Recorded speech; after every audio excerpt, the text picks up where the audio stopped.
அனைவருக்கும் வணக்கம். இது ஒரு முக்கியமான தருணம். எனக்கு கிட்டத்தட்ட 35 ஆண்டுகளுக்கு மேலாக இந்திய கணக்கு தணிக்கை துறையில் பணியாற்றி இன்று ஓய்வு பெறும் நாள். ஏதோ சற்று நேற்று சேர்ந்து இன்று விடைபெறுவது போல் உள்ளது. ஆனால் இந்த பயணம் பல அனுபவங்களை கொடுத்தது. நான் ஏற்கனவே இங்கே குறிப்பிட்டது போல, நான் இங்கு பணியில் சேர்ந்தவுடன் வேறு பல பணிகளுக்கும் எனக்கு பணியாணை வந்தது. அந்த பணியாணைகளை ஏற்று நான் எனது ஊர் பக்கம் செல்லலாமே என்று ஒரு சிறிது ஆசை இருந்தது. ஆனால் அப்பொழுது செக்ரட்டரி டு ஏஜியாக இருந்த திரு KP ராமச்சந்திரன் அவர்கள் என்னை முறையாக வழிநடத்தி இதே அலுவலகத்தில் பணியாற்றுமாறு செய்தார். அவர் கூறியவாறு எஸ்ஏஎஸ் ஒரே அட்டம்ப்டில் கிளியர் செய்து SO ஆனேன். AO சீனியர் AO ஆக இன்று பணி ஓய்வு பெறுகிறேன்.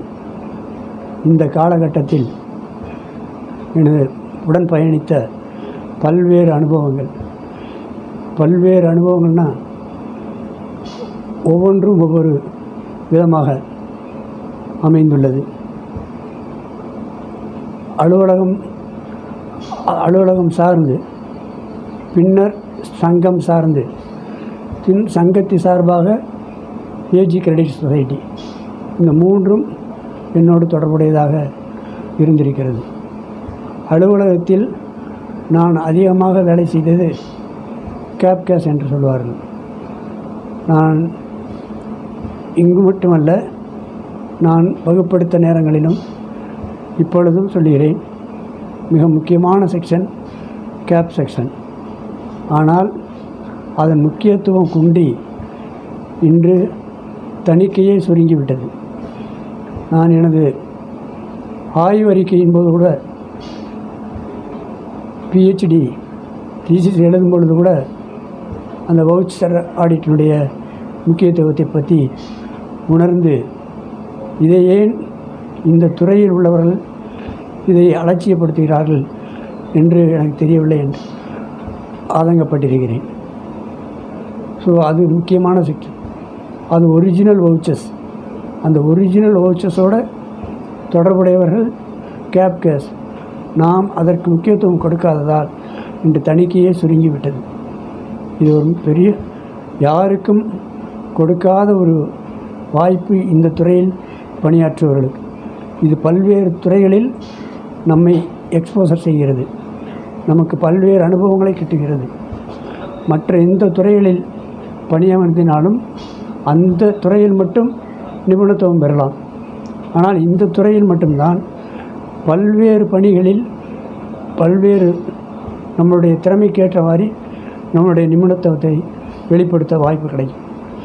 ஸோ அந்த வகையில் நானும் இந்த துறையின் மூலம் பயன்பெற்றேன். பல்வேறு துறைகளின் பற்றி அறிய வாய்ப்பு கிடைத்தது. நான் நிச்சயமாக சொல்ல முடியும், என்னால் முடிந்த அளவு இந்த துறைக்கும் நான் என்னுடைய பங்களிப்பை செய்திருக்கிறேன். அதற்கு அடுத்தபடியாக சங்கம் என்று சொல்லும் பொழுது ஒரு வியப்பானது தான். நானாக விரும்பி சேரவில்லை இதில். ஏனெனில் நான் பள்ளி காலத்திலும் கல்லூரி காலத்திலும் மாணவர் பிரதிநிதியாக இருந்தேன். அதன் பின்னர் இந்திய மாணவர் சங்கம் என்ற அமைப்பில் சேர்ந்து பணியாற்றினேன் கல்லூரி காலத்தில். அதில் கிடைத்த அனுபவத்தை வைத்து போதும் பொதுவாழ்வு என்று தனியாக இருந்த நேரத்தில் ஒருவர் என்னை அணுகினார். அணுகி இந்த மாதிரி கொஞ்சம் கமிட்டிக்கு வரணும் அப்படின்னு கேட்டார். இல்லைங்க, என்னை விட்டுருங்க, நான் வரல அப்படின்னு சொன்னேன். இல்லை, BK ரமேஷ்னு ஒருத்தர் இருக்கார், அவர் வரேன்னு சொல்லியிருக்கிறார், சப்போஸ் அவர் வரலைன்னா நீங்கள் இருக்கணும்னு. அதுவே எனக்கு கொஞ்சம் வருத்தமாக இருந்தது. ஒருத்தருக்கு சப்ஸ்டியூட்டாக கேட்குறாரே அப்படின்னு சொல்லி. இருந்தாலும் நான் வரலைங்கிறத தீர்மானமாக தெளிவாக சொன்னேன். ஆனால் திருப்பி ஒரு வழக்கமாக பெரியார் பில்டிங்கில் ஒரு மீட்டிங் நடந்தது. அந்த மீட்டிங்கில் நானும் தூத்துக்குடி கனகராஜ் 2 பேரும் வண்டியில் போனோம். மீட்டிங் அட்டன் பண்ணோம். அப்போ தான் பார்த்தா அது தணிக்கைக்காக ஒன்றுபட்ட சங்கத்திலிருந்து பிரிந்து தணிக்கைக்கு தனி கமிட்டி ஃபார்ம் பண்ண டைம். அதில் ஒவ்வொரு கமிட்டிக்காக ஆட்களை சொல்லும் பொழுது கேட்டகரி 2க்கு வடிவேல் செயற்குழு உறுப்பினர் என்று அறிவித்து விட்டனர். அப்பொழுதுதான் தெரியும் எனது பெயர் அங்கு சேர்த்து கொள்ளப்பட்டிருக்கிறது. அந்த நபர் என்னை அணுகியவர் வேறு யாரும் அல்ல, மதிப்பிற்குரிய தோழர் சுப்பராயன் அவர்கள். நான் எங்கு சேர்ந்தாலும் தனக்கு கொடுக்கப்பட்ட பணியை செவ்வனே செய்ய வேண்டும் என்ற எண்ணமுடையவன் என்பதால் அதிலும் ஏனோ தானோ இல்லாமல் என்னால் முடிந்ததை செய்தேன். அந்த சங்கத்தின் மூலம் ஏஜி சாவிஸ் கிரெடிட் சொசைட்டியில் பணியாற்ற வேண்டும் என பணித்தனர். அங்கும் சென்று என்னால் இயன்றதை செய்தேன்.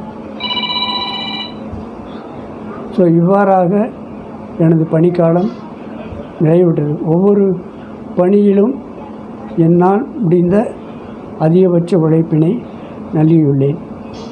இதற்கிடையில் ஒவ்வொரு அதிகாரிகள் இதுவரை எனக்கு அதிகாரிகள் மட்டத்திலோ உடன் பயணித்த நண்பர்கள் மத்தியிலோ அல்லது கூட வேலை பார்த்த ஊழியர் மத்தியிலோ எந்த சுணக்கமும் பிணக்கும் ஏற்பட்டதில்லை. நான் எவருடனும் இணக்கமாக செல்லும் பழக்கத்தை கொண்டிருப்பதால் என்னை யாருக்கையும் பிடிக்காமல் இருந்திருக்கலாம். ஆனால் எனக்கு பிடிக்காதவர்கள் என்று யாரும் இல்லை. அனைவரையும் எனக்கு பிடிக்கும். அந்த வகையில் இந்த அலுவலகத்தில் சிறந்த நண்பர்களை கொண்டிருக்கிறேன் என்ற ஒரு உவகையோடு இன்று உங்களிடமிருந்து பிரியா விடைபெறுகிறேன். நன்றி, வணக்கம். எனக்கு ஒன்று பேச தெரியாது, ப்ளீஸ். வேண்டாங்க.